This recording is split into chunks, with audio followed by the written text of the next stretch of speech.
नमस्कार, बहुत स्वागत है आपका। आप देख रहे हैं इंडिया टीवी। मैं हूं आपके साथ प्रिया सिंह सोमवंशी। बांग्लादेश के प्रधानमंत्री तारिक रहमान का भारत दौरा जो पहले से प्रस्तावित था वो टल गया है। आपको बता दूं, दोनों देशों के बीच लंबे समय से इस दौरे को लेकर बातचीत हो रही थी।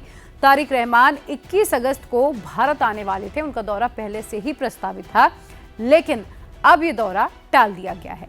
ढाका के विदेश मंत्रालय ने कहा कि पहले भारत पूर्व प्रधानमंत्री शेख हसीना को वापस भेजे, इसके बाद ही पीएम रहमान के भारत दौरे की तैयारियां जो हैं वो आगे बढ़ेंगी। अब सवाल है कि क्या भारत और बांग्लादेश के रिश्तों में एक नया मोड़ आ चुका है? बांग्लादेश के राजनीतिक गलियारों और मीडिया रिपोर्ट्स में एक बड़ी खबर सामने आई, जिसने दोनों देशों के कूटनीतिक रिश्तों पर कई तरीके से सवाल खड़े कर दिए। बांग्लादेश के नए राजनीतिक नेतृत्व के तहत प्रस्तावित भारत दौरे को लेकर शर्तें सामने रखी जा रही हैं, और ये शर्त यह है कि भारत पहले पूर्व प्रधानमंत्री शेख हसीना को बांग्लादेश को वापस सौंप दे। आखिर ढाका और नई दिल्ली के बीच चल रहा ये तनाव किस मोड़ पर पहुंच चुका है, आज इसके बारे में हम बात करेंगे।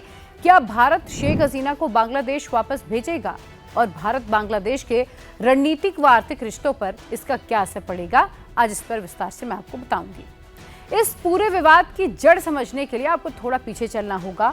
अगस्त 2024 आपको याद ही होगा, उस बड़े राजनीतिक घटनाक्रम से जुड़ा हुआ ये महीना था जब बांग्लादेश में हुए व्यापक छात्र आंदोलन और हिंसक विरोध प्रदर्शनों के बाद शेख हसीना को प्रधानमंत्री पद से इस्तीफा देना पड़ा, और बाकायदा उन्हें अपनी जान बचाकर ढाका छोड़कर भारत आना पड़ा था। भारत में उन्होंने शरण लिया। आपको याद होगा किस तरीके से जब ये पूरा प्रदर्शन हुआ था तो प्रेसिडेंट हाउस, प्रधानमंत्री के घर पर पूरी तरीके से जो प्रदर्शनकारी थे उन्होंने कब्जा कर लिया था, और शेख हसीना की जान लेने पर आमादा थे। किसी भी तरीके से शेख हसीना बड़ी मुश्किल से वहां से बचकर निकल पाई थी। शेख हसीना के जाने के बाद बांग्लादेश में अंतरिम सरकार का गठन हुआ और राजनीतिक परिदृश्य पूरी तरीके से बदल गए। बीएनपी यानी कि बांग्लादेश नेशनलिस्ट पार्टी और अन्य राजनीतिक दलों का प्रभाव तेजी से बढ़ा। ढाका में नए राजनीतिक नेतृत्व का ये मानना है कि शेख हसीना पर उनके शासनकाल के दौरान हुए मानवाधिकार उल्लंघन और विरोध प्रदर्शनों के दौरान हुई मौतों को लेकर कानूनी मामले चलने चाहिए, और नई सरकार ने भी ये साफ किया है कि प्रधानमंत्री शेख हसीना को जो सजा मिली है वो उसे बरकरार रखेंगे और शेख हसीना पर मुकदमा चलता रहेगा। यही वजह है कि बांग्लादेश प्रशासन लगातार भारत से शेख हसीना की वापसी की मांग उठा रहा है। अब भारत के दृष्टिकोण से शेख हसीना का मामला राजनीतिक उथल पुथल से जुड़ा हुआ है, और ऐसे में दिल्ली के लिए किसी ऐसे नेता को वापस भेजना जिसने लंबे समय तक भारत के साथ गहरे सुरक्षा और रणनीतिक संबंध बनाए रखे हों, एक कठिन फैसला होगा। और इसीलिए भारत इस पूरे मुद्दे पर बेहद नाक तौल कर एक एक कदम फूंक फूंक कर रख रहा है।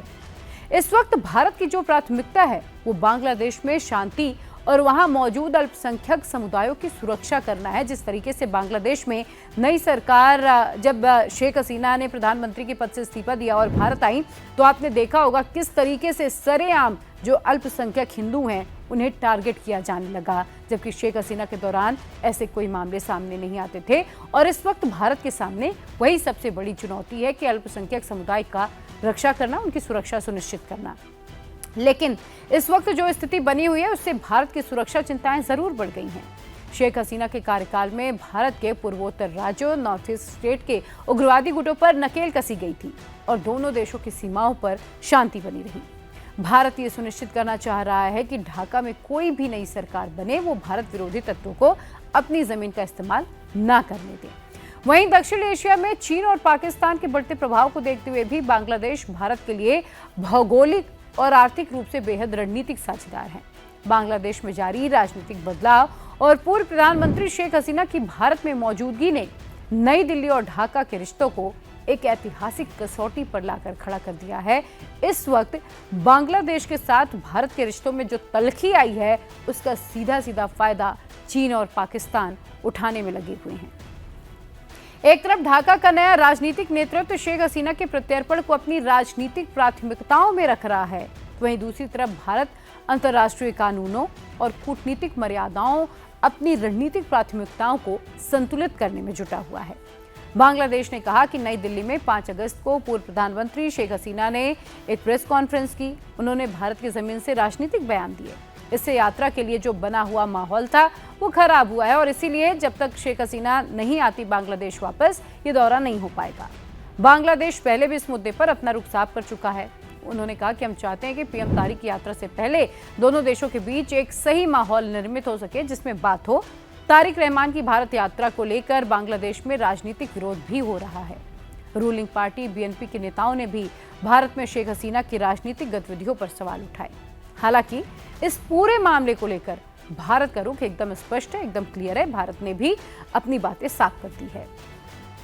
मिनिस्ट्री ऑफ एक्सटर्नल अफेयर ने स्पष्ट किया है कि बांग्लादेश की ओर से आए प्रत्यर्पण के अनुरोध को भारत के स्थापित कानूनी और न्यायिक जो मानक है, एस्टैब्लिश्ड लीगल प्रोसेस है, उसके तहत ही देखा जा रहा है। वहीं नई दिल्ली में शेख हसीना की हालिया प्रेस कॉन्फ्रेंस और बयानों पर बांग्लादेश के ऐतराज के बाद भारतीय विदेश मंत्रालय ने आधिकारिक तौर पर ऑफिशियल स्टेटमेंट दिया और यह स्पष्ट किया कि वो कार्यक्रम एक निजी मीडिया संस्थान द्वारा किया गया था। उसमें भारत सरकार का कोई हाथ नहीं है, उस कार्यक्रम से कोई संबंध नहीं है। वो शेख हसीना की अपनी निजी बातें थी जिन्होंने एक प्राइवेट मीडिया प्लेटफॉर्म के साथ करी हैं। भारत सरकार शेख हसीना द्वारा बांग्लादेश की चुनी हुई नई सरकार के खिलाफ दिए गए किसी भी बयान का समर्थन नहीं करती। भारत की तरफ से स्पष्ट संदेश है। भारत ने यह भी संदेश दिया कि जो उसके संबंध है वो केवल किसी एक राजनीतिक दल या किसी एक व्यक्ति के साथ नहीं है, एक व्यक्ति तक सीमित नहीं है। भारत बांग्लादेश की संप्रभुता का सम्मान करते हुए वहां की मौजूदा सरकार के साथ काम करना चाह रही है। ऊर्जा, व्यापार, आर्थिक साझेदारी जैसे जो क्षेत्र हैं वहां संबंधों को आगे बढ़ाने का पक्षधर भारत है। भारत ने अपने रूप में ये साफ किया। लेकिन सबके मन में सवाल है कि भारत क्या कर रहा है। दरअसल भारत इस वक्त वेट एंड वॉच की नीति अपना रहा है, उसी स्थिति में है।